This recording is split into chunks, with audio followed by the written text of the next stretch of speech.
Next है बेटा आपका वस्त्रोपयोगी रेशों के गुण। अब वस्त्र आपको पता है कई तरीके के वस्त्र होते हैं, जैसे हैं सूती वस्त्र, रेशमी हो गया, ऊनी हो गया। ठीक है। अब ये सारे वस्त्र जो भी हैं बनते किनसे हैं? रेशे से। ठीक है।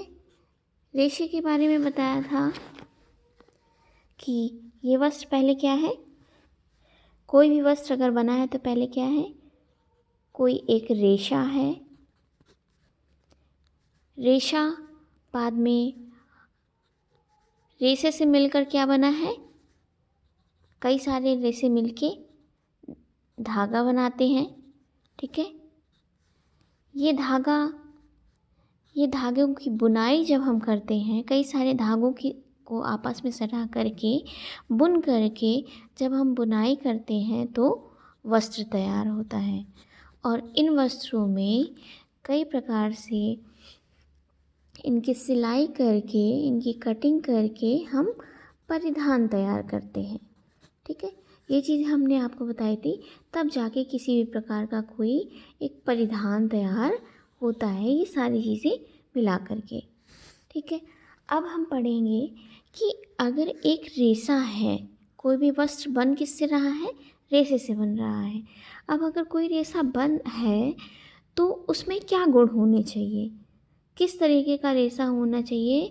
एक तो सामान्य अगर रूप से हम देखें तो सभी रेशों में कुछ गुण जो सभी आवश्यक होते हैं, जो कि किसी भी प्रकार के वस्त्र बनाने के लिए आवश्यक हैं। ठीक है। तो इसमें सबसे पहले हम देखेंगे कि वस्त्रोपयोगी जो भी रेशा है, वस्त्रोपयोगी मतलब कि जो वस्त्र को बनाने के लिए उपयोगी, हर रेशा वस्त्र बनाने के लिए उपयोगी नहीं होता है। जैसे कि आप देखिए जूट है, जूट की पायदान वगैरह बने हैं, दरी वगैरह है या बोरे वगैरह बनाए जाते हैं, लेकिन जूट का उपयोग कभी भी पहनने के वस्त्रों में नहीं किया जाता है। ठीक है। तो वस्त्रोपयोगी मतलब ऐसे मतलब ऐसे रेशे जो कि वस्त्र बनाने के लिए उपयोगी होते हैं, उन रेशों में क्या गुण होने चाहिए। ठीक है। तो फर्स्ट देखिए, सबसे पहले है पर्याप्त मजबूती। किसी भी प्रकार का कोई भी रेशा है तो उसमें मजबूती होना बहुत ज़रूरी है। जब तक रेशा मजबूत नहीं होगा तो वस्त्र मजबूत होने का की उम्मीद हम नहीं कर सकते हैं। जब रेशा मजबूत होगा, उससे बना हुआ धागा मजबूत होगा, तो ऑटोमेटिक वस्त्र भी मजबूत हमारा बनेगा। ठीक है। क्योंकि जैसे वस्त्र है, जब रेशा से धागे बनाए जाते हैं तो उनमें बहुत सारे तनाव होते हैं, उनकी कताई की जाती है। ठीक है। और जब धागा तैयार हो जाता है तो उसको हथकरघे वगैरह में लगाया जाता है, मशीन में लगाया जाता है, तो बहुत सारा तनाव होता है, बहुत सारे खिंचाव होते हैं। ठीक है। अगर ये खिंचाव और तनाव वगैरह को धागा सह नहीं पाएगा तो तुरंत टूट जाएगा और वस्त्र सही नहीं बन पाएगा। इसलिए ज़रूरी है कि रेशा है तो रेशा इसलिए मजबूत होना चाहिए। नेक्स्ट है लंबाई। अब कुछ तंतु होते हैं बेटा, छोटे होते हैं, जिन्हें हम स्टेपल यार्न कहते हैं। कुछ तंतु बड़े होते हैं जिन्हें हम फिलामेंट कहते हैं। ठीक है। छोटे जो हैं, कुछ रेशे होते हैं जो छोटे होते हैं, तो छोटे रेशे को हम स्टेपल बोलते हैं। ठीक है। यार्न मतलब धागे। ठीक है। स्टेपल यार्न हम बोलेंगे। और जो बड़े होते हैं उन्हें हम फिलामेंट बोलते हैं। ठीक है।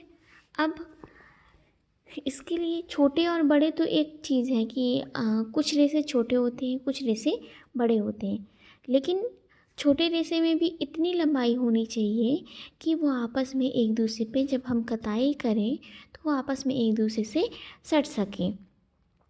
इसलिए ज़रूरी है कि एक निश्चित लंबाई, एक संतोषजनक लंबाई धागे में हो, ताकि वस्त्र जब उसको हम कताई करें तो वह एक दूसरे से जुड़ सकें।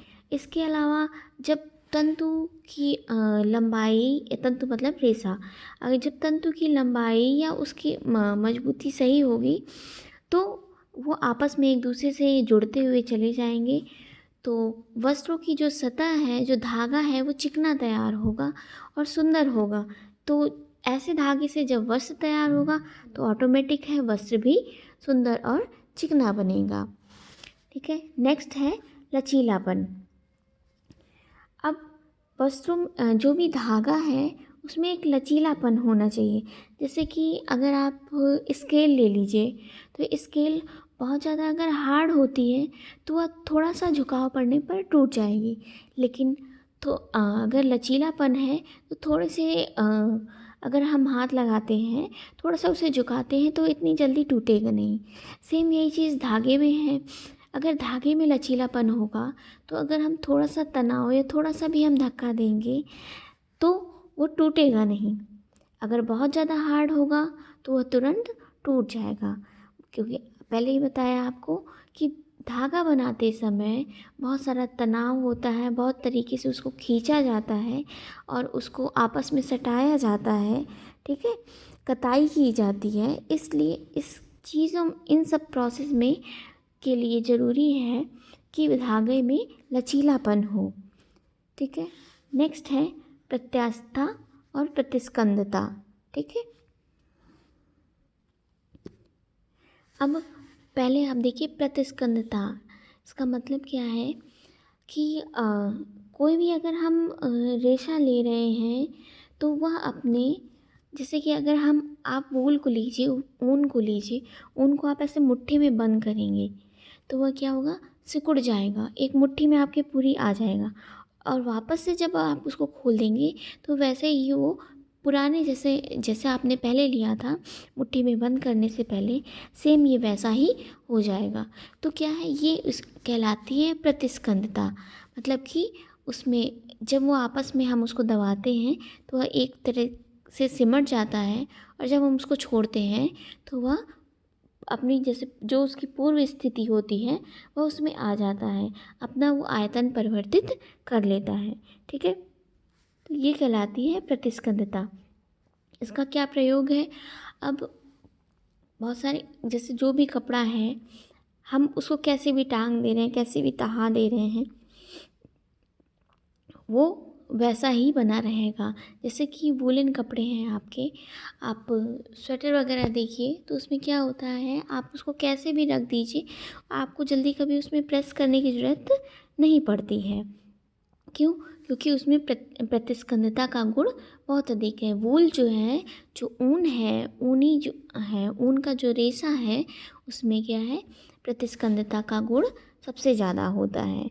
ठीक है, नेक्स्ट है प्रत्यास्थता। प्रत्यास्थता मतलब इलास्टिसिटी।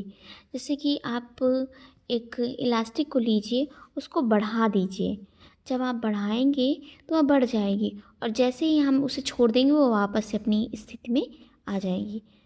जब हम खींचेंगे तो बढ़ जाएगा, और जब हम उसको वापस से समेट छोड़ देंगे तो वो वापस से अपनी स्थिति में आ जाएगा। तो इसको बोलते हैं इलास्टिसिटी या प्रत्यास्थता। ये भी गुण ऊन में ज़्यादा होता है। आप ऊन का एक भी धागा लेके देखिए, उसको खींचिए, वो बढ़ जाएगा, और जब आप छोड़ेंगे तो वापस से वो अपनी स्थिति में आ जाएगा। ठीक है, तो ये कहलाती है प्रत्यास्थता। अब ये दोनों गुण क्या होते हैं, ऊन के रेशे में सबसे ज़्यादा होते हैं, जबकि कपास के रेशे में बिल्कुल भी नहीं होते। ठीक है, माइनस है, बहुत नहीं, इनमें ये गुण कपास के रेशे में नहीं होता, मतलब कि सूती वस्त्र में नहीं होता है। लेकिन ये ऊन के वस्त्र या ऊनी वस्त्रों में अधिक होता है। ठीक है,